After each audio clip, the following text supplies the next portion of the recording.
Alam mo ikaw, wag kang umarte dito. Paalisin mo na yan, mawawalan pa tayo ng trabaho sa ginagawa mo eh. Arian! Sino Arian? Baby! Sino yan? Ito si Arian.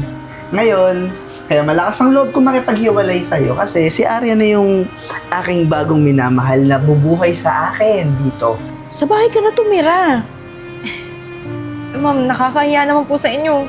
Hindi nyo naman ako talaga kilala. Nako, ako nga hindi mo kilala, tinulungan mo ko eh.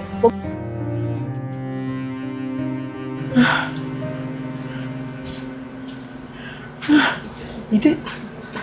Hoy, hoy, anong ginagawa mo? Neng, makikiupo ako ha. Sige po, upo. Upo po kayo. Ma'am, okay lang po ba kayo? Ha? Ano po nangyari sa inyo, Renz? Eden, umalis ka dyan. Nahigit kasi yung bag ko.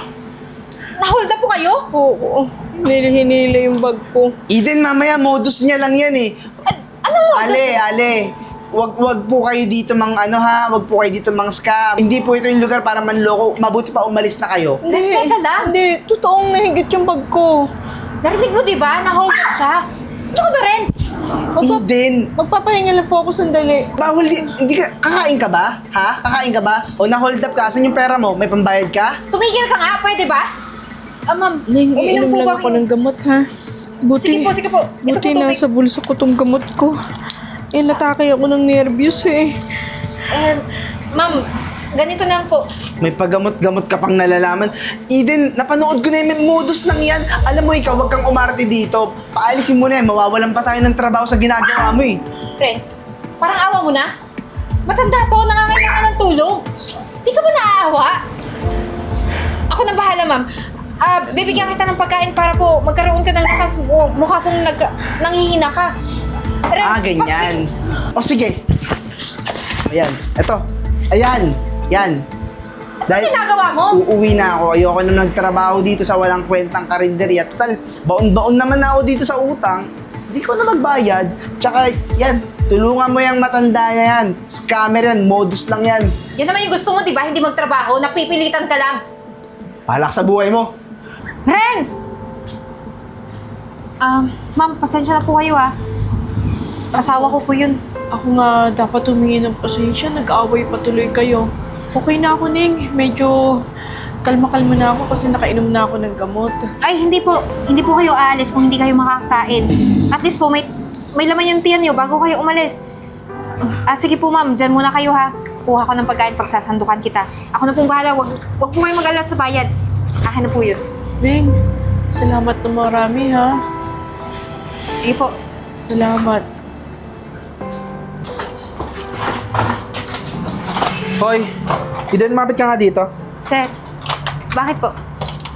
Ako may-ari nito, di ba? Alam mo? Opo. Anong ginagawa mo? Alin po? Ano dun? Ano akala mo, hindi makakarating sa akin? Eden, negosyo to. Dito charity. Pinanood ko sa CCTV, sinumbong ka ng asawa mo. May tinulungan kang matanda. Sir, kawawa naman po yung matanda kung hindi ko tutulungan. Ako, di ka naawa sa akin, ha? Malulugi yung negosyo ko sa ginagawa mo eh. Sir, hindi naman po malulugi kasi yung binigay kong pagkain, ako po magbabayad, ikakaltas po sa sahod ko. Kakaltas sa sahod mo, wala ka nang halos sasahurin. Laki-laki ng utang nyo sa akin. Sir, pasensya na po, naawa talaga ako sa matanda. Alam mo, mas maawa ka sa sarili mo. Alam mo kung bakit? Kasi tanggal ka na. Sir, bakit naman po? Magsama kayo ng asawa mo. Tapos, tatanda mo hindi pa tapos yung utang mo sa akin, Ibig niyo sabihin, pati asawa ko tinanggal niyo? Oo, mawala kayong silbi. Sir naman, Kung kayo utang. Ako naman to si Tanga, naniniwala sa inyo. Sir, O ngayon, kay sa lansangan, yung utang mo, sisingilin ko yun, ha? Yung e-bike nyo, hihilahin ko na yun. sir, wag naman po. Maawa naman po kayo. Pwede niyo naman ako tanggalin. Wag na Hindi, yung hindi ka asawa nga ko. naaawa sa akin, eh. O lumayas ka na sa karinderya ko. Lumayas ka na. Magugas ka muna ng plato bago ka umalis, ha? Sumunod ka na lang!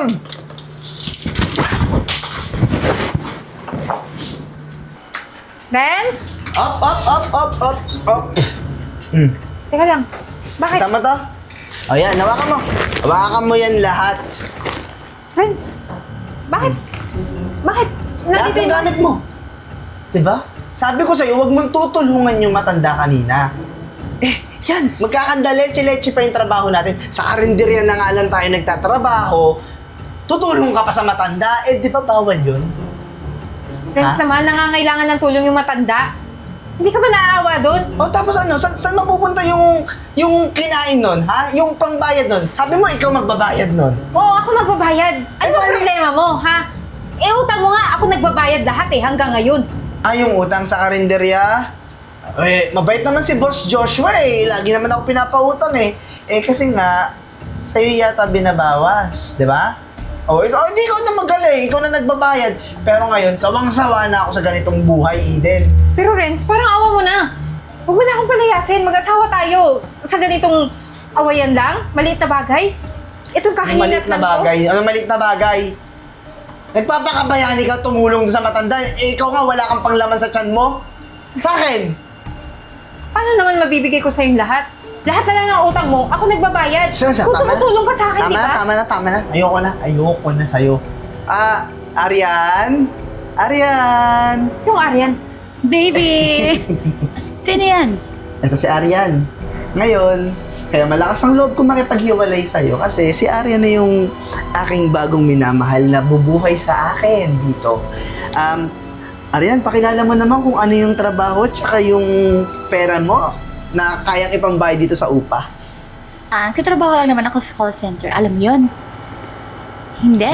Hindi niya alam Hindi yun. mo alam. Kasi anong trabaho niya? Nangangarinderya? Oo karinderya lang. Nangangarinderya. Hindi mo pala alam yun. Alam mo kung gaano kataas ang sweldo ko doon. Eh, team leader naman na ako. So, malaki na. Afford na magbayad ng Kaya mo ba Rent. akong buhayin, mahal? baby. Kaya-kaya. Ikaw naman, napakalit na bagay. Alam mo, Renz, matatanggap ko pa kung araw-araw ka maglasing. Hindi mangangabit ka? Kailan pa to, ha? Kailan pa to nagsimula? Malis ka na? Malis ka na? Teka lang, hindi pa ako tapos. At ikaw, call center? Ano kala mo sa akin, tanga? Alam ko yun. Alam mo, sa tingin ko, hindi call center yung trabaho mo. Pokpok ka. Alam mo, pumatol ka sa may asawa. Kahit ano sabihin mo, ito may pera, ikaw wala. Ikaw, saan ka pupulutin? Sa kalsada. Malis ka na. Malis ka dito. Friends, Lumayas ka. parang ako na. Lumayas ka na. Friends! Hindi na ikaw yung nagbabayad dito, si Pero Arian. makaawa. Hmm? Di ba sinabi na, ayaw na sa'yo? Siguro kasi hindi ka naliligaw kada, alam mo, tatabi kayo. Hindi, tsaka hindi yan marunong. Masyadong boring yan sa kama. Doon ka na. Lumayas ka na. Alis na. Layas! Huwag mo na pilitin. Wala ka ng karapatan dito. Ito na yung nagbabayad ng bahay, ha? Babalik ako. Tapang-tapang, wala namang pera. Hindi ka na, babe. Balik ka na.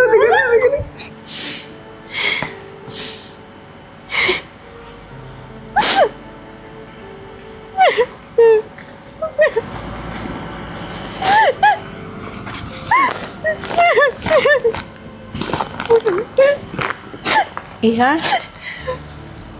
Ikaw nga! Ikaw nga! Natatandaan mo ba ako? Ha? Oo, sa karinderya po. Oo, bumalik nga ako dun para hanapin ka. Kaso wala ka na dun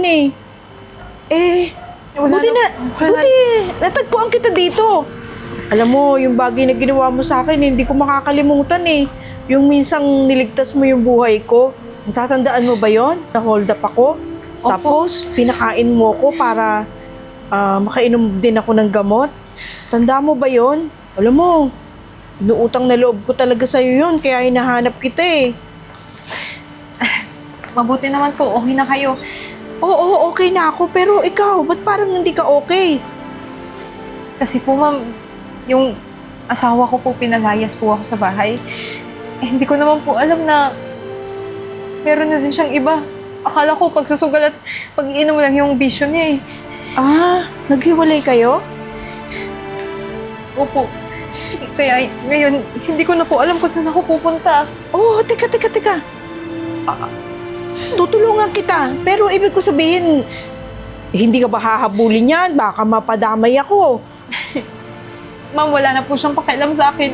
Wala naman daw ako silbi sa kanya Yun naman pala. Wala na naman pala. Talagang pinalayas ka na. Talagang hiwalay na kayo. Pumunta ka na sa akin. Wala akong kasama sa bahay. Doon ka na sa akin tumira kung wala kang matitirhan. At saka, paano? Wala ka na rin trabaho? Sa bahay ka na tumira. Ma'am, nakakahiya naman po sa inyo. Hindi nyo naman ako talaga kilala. Nako, ako nga, hindi mo kilala, tinulungan mo ko eh. Hindi ko inisip na iba ka. Kasi yun ang pinakita mo sa akin eh. Salamat po ha. Eh yun nga lang, yung bahay ko medyo malayo sa trabaho mo. Yun nga din po yung isang dahilan kung bakit naghiwalay kami ng asawa ko. Wala na po akong trabaho. Gawa nung nangyari na pagtulong ko rin sa'yo. Pinagalitan ka niya, gawa ko? Yung may-ari po mismo ng karinderya. Ah, huwag kang mag-alala. Bibigyan kita ng trabaho. May restaurant ako. Maigi nga ikaw, alam mo na yung pasikot-sikot tungkol sa karinderya. Huwag kang mag-alala, huwag ka na umiyak. Karinderya lang po yung alam ko. Kung restaurant yung sinasabi nyo, malabo po yun. Lahat ng bagay, matututunan. Pag talagang desidido ka. Yung problema mo, hindi ko maalis sa'yo na umiyak ka, pero sa ngayon, huwag mo muna isipin yun. Kung gano'n naman pala, hiwalay na kayo, kailangan mag-move on ka na. Sige po, ma'am. O, halika Sisigapin na. ko po. Halika na, sumama ka na sa akin. Yes, tara na, uwi tayo. Hoy, anong tara na? Bakit? Bayaran mo lahat yan. Eh, ba't ako? Ilang beses ba ako ang nagbabayad tuwing magde-date tayo? Tsaka tignan mo naman yung postura mo. Sinabi ko ba sa'yo magsando ka? Di ba sinabi ko sa'yo magbihis ka? Magbihis ka man lang. Ikaw, ano ka ba? Asal, squatter ka eh. Ito naman.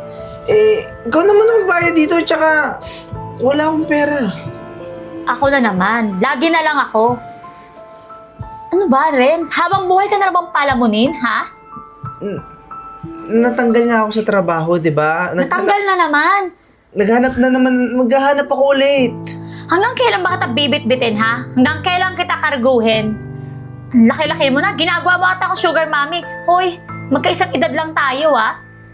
Alam mo, sa ginagawa mo, buo na talaga yung desisyon ko. Aryan. Break na tayo. May boyfriend na ako, bago. Ha? Si Joshua. Yun. May business. Kahit papano, lahat ng mga gusto ko, bibilin niya, mabibigay niya. Eh ikaw, ano? Sa akin ka umaasa? Hoy, hindi ako sugar mommy ah. Oh, diyan ka na pala. Yun yung boss ko sa karinderya. Oo, siya. Siya yung pinagpalit ko sa'yo. O ayan, baka yan ang karma mo. Kasi di ba, yung asawa mo, niloko mo? Niloko mo rin, di ba pumatol ka sa akin? Mahal mo naman ako ah. Kung alam ko lang talaga na may asawa ka, hindi kita papatulan. Kaso ewan ko ba eh. Hindi ko alam kung ginayuma mo ako o baka mamaya minamanika mo ako eh. Kaya nagpa-manipulate ako sa'yo. Pero ngayon, gising na ako. Iiwan na kita. Sino magbabayad nito? Wala akong pera. Bayaran mo, dahil mo utang sa akin. Diyan ka na nga. Aryan! Aryan! Ano? Naghiwalay na kayo?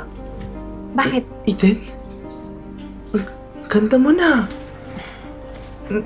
Mayaman ka na, no?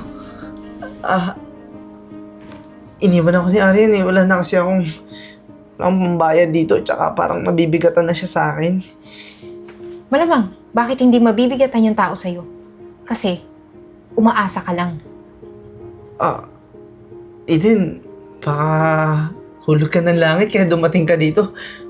Bayaran mo na lang itong mga kinain namin. Babayaran kita. Kailan? Di ba yung utang mo nga dati? Doon kay Joshua? Hindi mo binayaran? Ako nagbayad lahat nun. Di ka ba naawa sa akin? Noong mga panahon yun? Balikan mo na lang ako. Sorry na. Nawalan akong trabaho dahil sa'yo. Dahil sa pagtulong ng isang matanda? Oo, ako yung Eden na sinayang mo. Mayaman na ako ngayon. At itong restaurant na kinakaupuan mo ngayon, akin to. Sa'yo? Sa'yo na to? Bakit? Sa tingin mo, imposibleng mangyari yun? Hindi. Kasi yung matandang, ayaw mong tulungan nung oras na yun. Siya yung tumulong sa akin. Kaya nakapundar ako ng ganito. Eden, wala kasi ang pambayad eh. Aalis na lang ako. Huwag kang umalis. Maraming hugasin doon sa kusina. Ikaw maghuhugas doon. O pwede naman, kung hindi mo gagawin yun, ipapapulis na lang kita. Kumain ka, diba? kailangan pagbayaran mo. Sige, ugasan ko na lang. Pero baka pwedeng balikan mo na lang ako kasi wala akong pera eh. Wala ka ng kwenta sa akin. Kaya kung ako sa'yo, sundin mo na lang yung pinapagawa ko. Maliwanag? Oo. Tayo na. Eto.